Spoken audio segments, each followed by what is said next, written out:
The ANC is holding its national policy conference as the country deals with a spate of tavern shootings, rolling blackouts, record inflation, high unemployment and electricity crisis.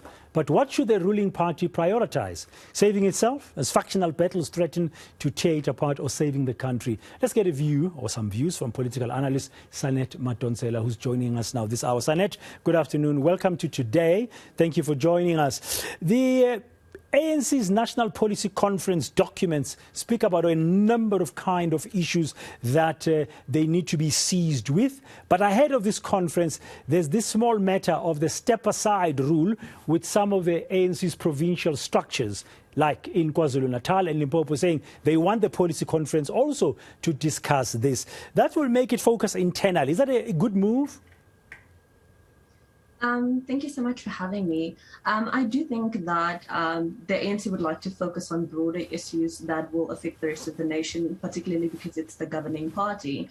But you do have your issue rightfully mentioned, KwaZulu-Natal and Limpopo wanting to focus in terms of the Stepaside policy. I don't think that it is quite the right platform, given the fact that the country is faced with so many ailments, but I also don't think that it's the wrong platform for them to actually engage in this.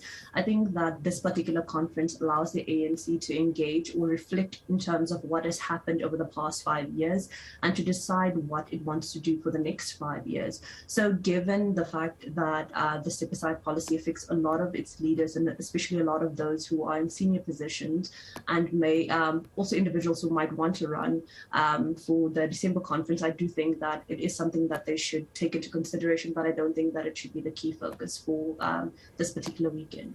Yeah, we're going to have to wait and see what happens. So there are a number of issues that a policy conference like this one is going to be looking at historically. Some of the language, I've just scanned through some of the documents on some of the topics there, has been used before. It's like there is nothing actually new and fresh. And the ANC might argue differently, of course. What's your sense? I do think that over the past few years, the ANC has engaged in a lot of politicking and rhetoric. For example, it's 188 pages of non-excitement, if you wish to call it that.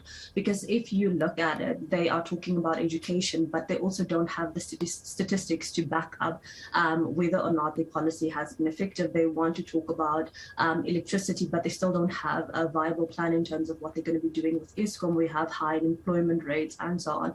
So they want to talk about the economic policies and cutting red tape and so on, but it's just a repeat of what has already been said. So while they may believe that they are moving forward as a party, a lot of people are quite concerned and they think that the ANC is out of touch with reality. They also believe that the ANC is more focused in on ideology and using ambiguous language as opposed to actually dealing with the solutions that are facing the country, or the problems facing the country. Yeah, and another concern I've seen being expressed by some commentators is that the ANC historically has come up with good plans or policies in place, but the implementation side is lacking a lot. One would have thought maybe this time around, with the number of challenges we're facing as a country, post the COVID-19 pandemic, post the Russia-Ukraine war, plus the growing unemployment figures, this time they could be thinking about how do we ensure as a governing party, if we win elections again in 2024, that we implement what we plan? That's actually a very good question. I do think that the ANC has a lot of work that it needs to do. And in terms of this, I think this is where the policy in terms of cadre deployment would step in. Because if you remove something like cadre deployment, or you only deploy cadres in political office, it would allow for more administrative positions to be filled by people who actually have the expertise necessary to implement the changes that are needed.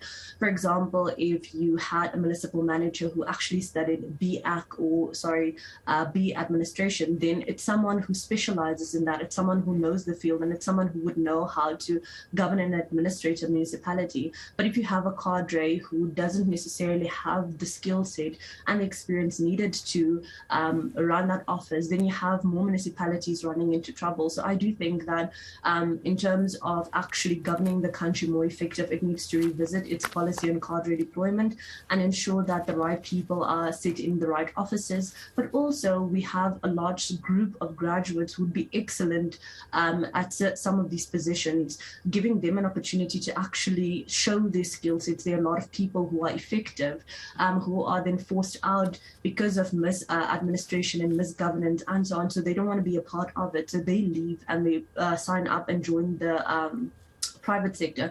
So I think that the ANC really does need to do a lot of introspection if it is planning on implementing good policies, because it doesn't help just having a good policy on the shelf and not knowing how to implement it effectively.